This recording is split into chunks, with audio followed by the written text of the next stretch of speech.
दैवी असुर संपद विभाग योग, श्लोक संख्या 11 और 12। ओम नमो भगवते वासुदेवाय। ओम नमो भगवते वासुदेवाय। ओम नमो भगवते वासुदेवाय। चिन्तामपरिमेयां च प्रलयान्तामुपाश्रिताः कामोपभोगपरमा एतावदिति निश्चिताः आशापाशशतैर्बद्धाः कामक्रोधपरायणाः ईहन्ते कामभोगार्थम् अन्यायेनार्थसञ्चयान्।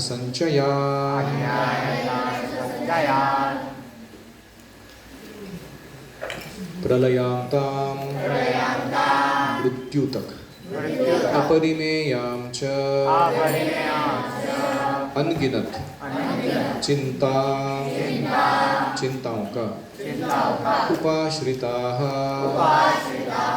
आश्रय लेकर कामोपभोग परमा काम का उपभोग ही जीवन का चरम कार्य है। एतावत् इति निश्चिताः इस प्रकार निश्चय कर आशापाशशतैः सैकड़ों आशाओं के द्वारा बद्ध होकर काम क्रोध परायणाः काम क्रोध में आविष्ट ये व्यक्तिगण काम भोगार्थम काम भोग करने के लिए अन्यायेन अन्याय पूर्वक अर्थ संचया अर्थ संग्रह की ईहन्ते चेष्टा करते हैं।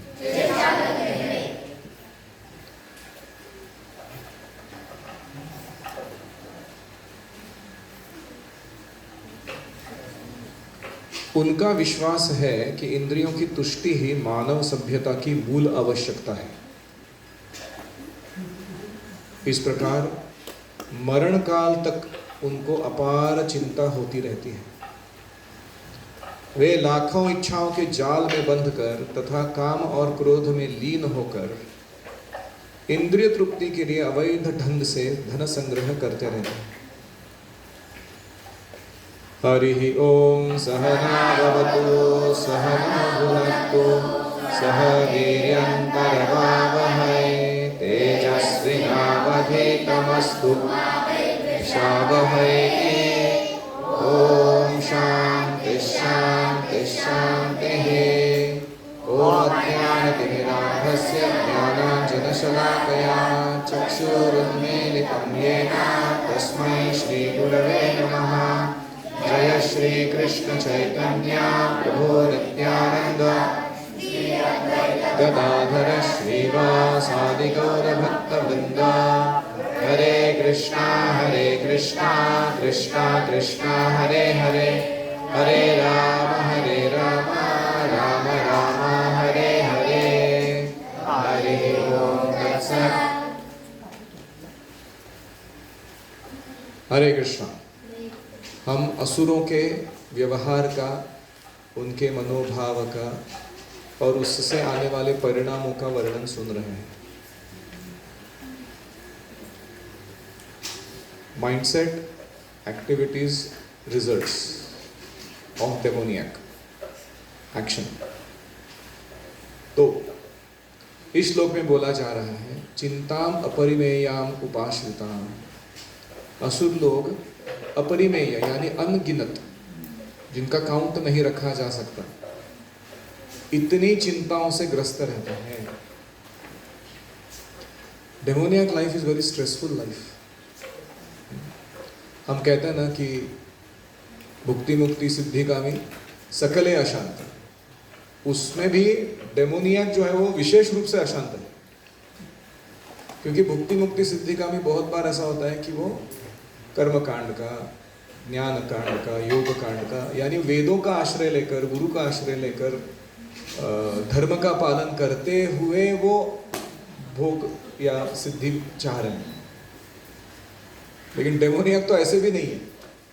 अगर वो लोग अशांत हैं जो इतना अच्छे से चीज कर रहे हैं, आप विचार कर सकते हो जो असुरी प्रवृत्ति का है वो कितना अशांत रहेगा, जो वेदों के विपरीत या साधु शास्त्र के विपरीत जाकर काम कर रहे हैं। तो पहला प्रॉब्लम है इनका कि ये इंद्रिय भोग करने की जो जीवन है उसे सर्वोत्कृष्ट मानते हैं। उनको लगता है कि enjoying senses is the prime necessity of human life. मनुष्य जन्म किस लिए मिला है? भोग करने के लिए। जीने के 2-4 दिन, जवानी फिर ना आए, अभी भोग कर लो बस। तो ये इनका फिलॉसफी है। इससे ऐसा क्यों? क्योंकि मृत्यु के बाद के जीवन में इनको विश्वास ही नहीं होता। ऐसा नहीं कि वो ऐसा मानकर चल रहे कि अगला एक जन्म होगा और भी चांस मिलेगा भोग करने का। नहीं, उनको लग रहा नहीं, इसी जन्म एक ही बस मिला है, केमिकल कॉम्बिनेशन से आए हम लोग अस्तित्व में, मर जाएंगे तो वापस केमिकल कॉम्बिनेशन बन जाएंगे हम लोग, तो फिर भोग कब करेंगे? सारे केमिकल्स विघटन हो गए तो इसलिए उनको लगता है कि वर्क हार्ड पार्टी हार्डर, ये जीवन हमें अपनाना चाहिए। गड्ढा मेहनत करो, उपभोग के साधन जुटाओ और फिर कुत्ते बिल्लियों जैसा भोग करो, सुअरों कुकरों जैसा। तो ये उनको अच्छा लगता है, दिस इज लाइफ। उनको लगता है आई एम अलाइव नाउ, ऐसा जीवन जीने में। ऐसा क्यों? उनके पास यह धारणा नहीं होती कि कर्म के अनुसार अलग अलग शरीर धारण करने पड़ेंगे। इसी जीवन में वो इतनी योजनाएं बनाते रहते हैं सुख प्राप्त करने के लिए कि उन योजनाओं का कोई अंत ही नहीं होता। एक के बाद एक योजना बनाते रहते हैं,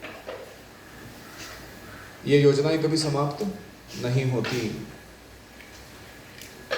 तो रूपा जी अपना एक निजी उदाहरण देते हैं कि उनके जीवन में उन्होंने एक ऐसा व्यक्ति देखा था जो मरण प्राय था, मतलब अभी मरने ही वाला था, और वो उसके वैद्य को बोल रहा था, अनुनय विनय कर रहा था कि मेरी जीवन की अवधि 4 वर्षों से बढ़ा दो, बस कुछ योजनाएं अपूरी हैं, मैं उसको पूरा कर लेता हूँ, फिर मैं सुख से मरूंगा। तो वैद्य ने क्या कहा, 4 साल क्या, 4 सेकंड भी एक्स्ट्रा नहीं बढ़ा सकता मैं तेरे। कर्म के अनुसार हर एक को देह छोड़ना ही पड़ता है उसी क्षण। ऐसे मूर्ख लोग यह नहीं जानते कि वैद्य क्षण भर का भी जीवन बढ़ा नहीं सकता। जब मृत्यु का बुलावा आ जाता है तो मनुष्य की इच्छा पर ध्यान नहीं दिया जाता। You don't have choice. प्रकृति के नियम किसी निश्चित अवधि के आगे क्षण भर भी भोग करने नहीं देते। तो इतना हार्श रियलिटी है जीवन का कि हम ऐसे संसाधन जुटाते जा रहे हैं मानो हम मरने ही वाले नहीं हो। हमें उल्टा करना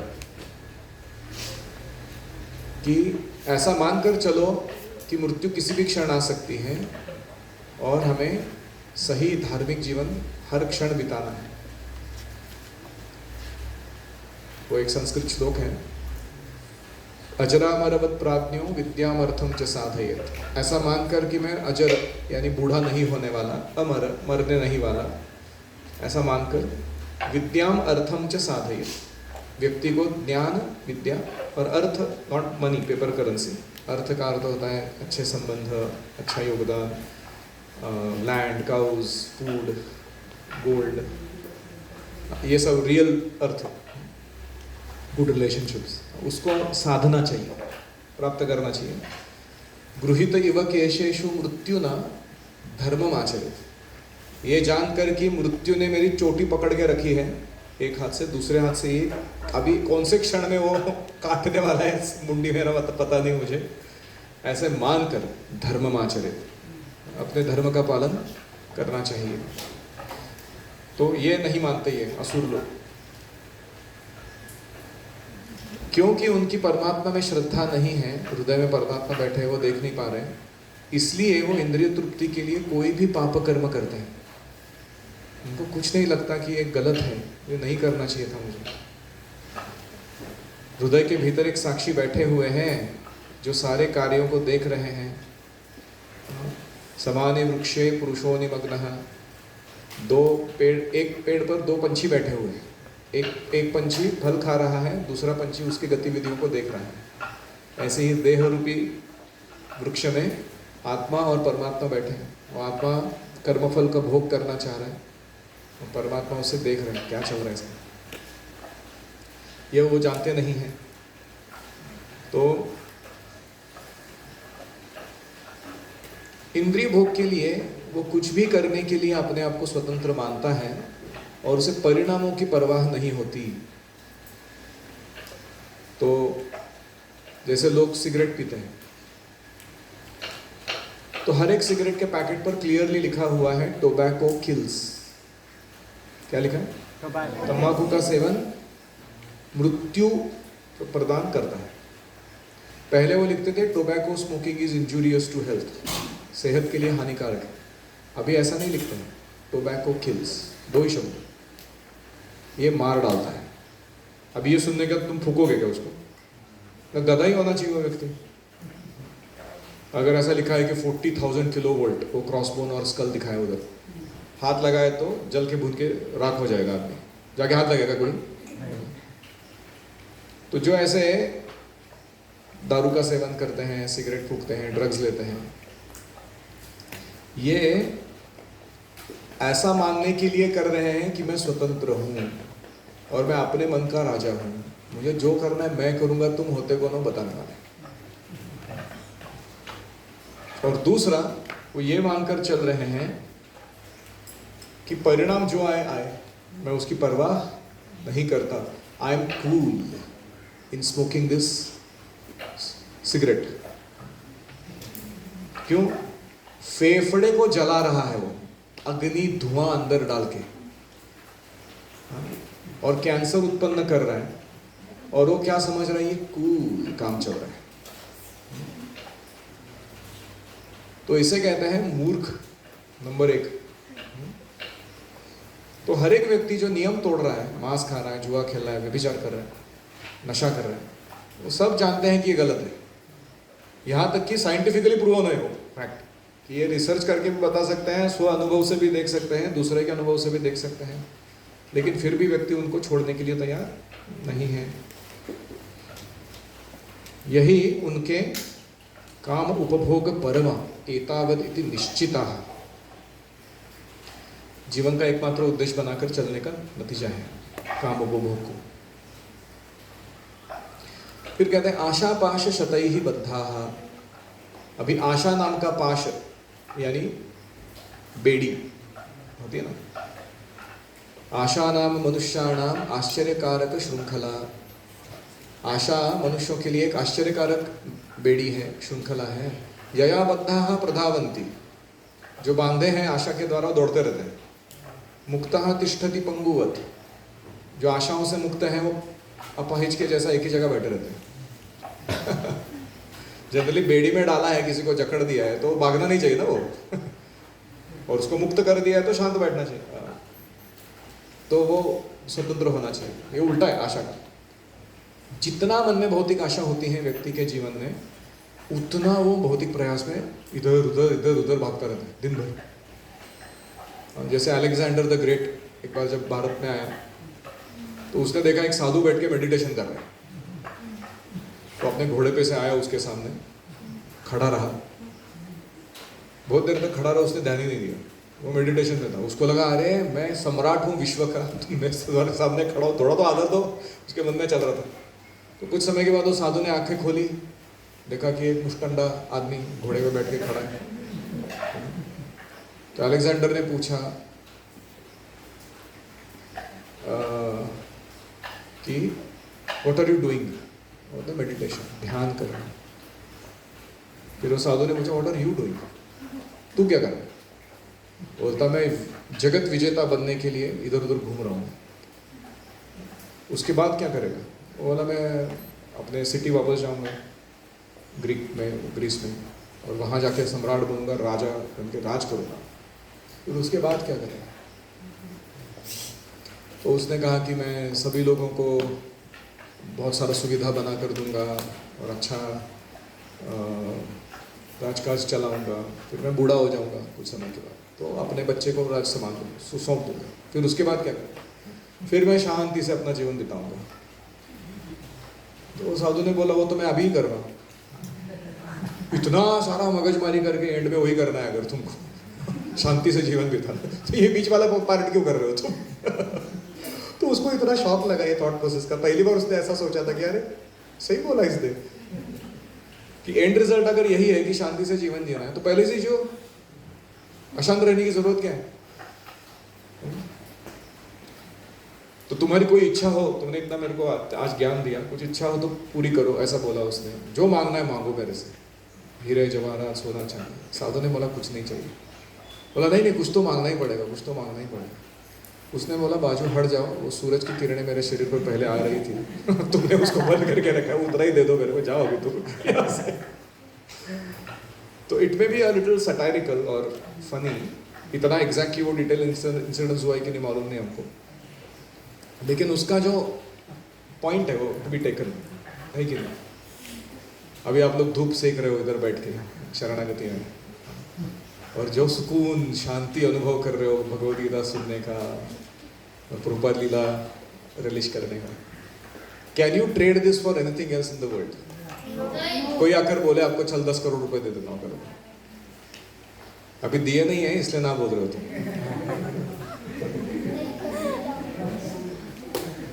मेरे को गारंटी नहीं है तुम लोग का, कुछ लोगों का है, सबका नहीं, कि ये पोजीशन को मैं किसी के साथ ट्रेड करने के लिए तैयार नहीं हूँ। I am in the most happy condition of my life, मेरे को और कुछ इच्छा नहीं। ये सही जीवन है, इसे वास्तविक जीवन है। तो आशा पाश से बद्ध होने के कारण और काम क्रोध के दास बनने के कारण, परायण मतलब काम का दास और क्रोध का दास बनने के कारण, ये अन्यायेन अर्थ संचयान, अन्याय से धन संचय करने में लगे रहते हैं, बहुत ही गलत तरीके से पैसे कमाते हैं। जैसे 4 नियम तोड़ने वाले लोग तो हमको पता ही है, जो मांस बेच रहे हैं, ड्रग्स बेच रहे हैं या दारू बेच रहे हैं, वो सब क्या है? अन्यायेन अर्थ संचय। ऐसे ही अगर देखा जाए तो जो कोई देश चला रहे हैं, पॉलिटिशियन हो, वो जब कालाबाजारी करते हैं, धन इकट्ठा करते हैं, ये मानकर कि इलेक्शन में जीतने के लिए ऐसा पैसा बांटना पड़ता है, तो काम कम और करप्शन ज़्यादा। अन्यायेन अर्थ संचय। ऐसे ही कभी कभी भक्त बनने के बाद भी हम इस्कॉन के सदस्य होते हैं, तो हमारे मन में आता है कि हम जो सुविधा मिल रही है इस्कॉन के अंतर्गत, उसका हम थोड़ा एक पर्सनल पोर्शन निकाल कर रखें, ताकि मैं अपना जीवन सुचारू रूप से चला पाऊँ। एक्चुअली ये धारणा कहाँ से आती है? हम ये नहीं जान रहे हैं कि सब कुछ कृष्ण का ही है, और कृष्ण जैसे मुझे अभी अबंडेंस दे रहे हैं, भरपूर मात्रा में दे रहे, समृद्धि दे रहे हैं, वैसे मैं निरंतर सेवा करता रहूँगा तो निरंतर रूप से आता रहेगा जो करना है सेवा के लिए। मुझे ऐसे स्ट्रेस लेने की ज़रूरत नहीं है इस चीज़ के लिए। योगक्षेमम महामेहम कृष्ण बोलते हैं, उस पर विश्वास है हमको। कभी कृष्ण विपदा में डाल दे, समृद्धि का क्या कहते हैं, उल्टा हो जाए, दरिद्रता आ जाए, तो हमने क्या सुना था? वो डिवोटीज सी ऑल संघर्ष एंड ऑल विपदा as opportunity to engage in devotional service. वो उसको मौके के रूप में देखते हैं, अभी भक्ति में सेवा इस तरीके से करके दिखाना है, और इसीलिए दे ट्रांसेंड दैट सिचुएशन, और उस परिस्थिति से ऊपर ही रहते वो हमेशा। तो इसलिए आप जब पैसे कमाना शुरू करोगे, कृपा करके पापमय पैसा नहीं कमाना, रिश्वतखोरी नहीं करना, दूसरों का लूट के या कोई हिंसा या क्राइम फैला के कभी पैसे नहीं जमा करते। The two noblest professions, agriculture and teaching, खास करके भक्तों ने गौर करना चाहिए इस पर। गो सेवा, कृषि और शिक्षक के रूप में। अच्छा होगा पॉलिटिशियंस भी बनते हो, आर्टिस्ट भी बनते हो, वो कोई प्रॉब्लम नहीं है, लेकिन बी ऑनेस्ट, प्रामाणिक रूप से करो उस कार्य को। ओम हरे कृष्णा कृष्णा कृष्णा हरे हरे, हरे राम राम राम हरे हरे, हरि ओम तत्सत। श्रील प्रभुपाद की जय, श्रीमद् भगवद गीता की जय। गौर प्रेमानंदे।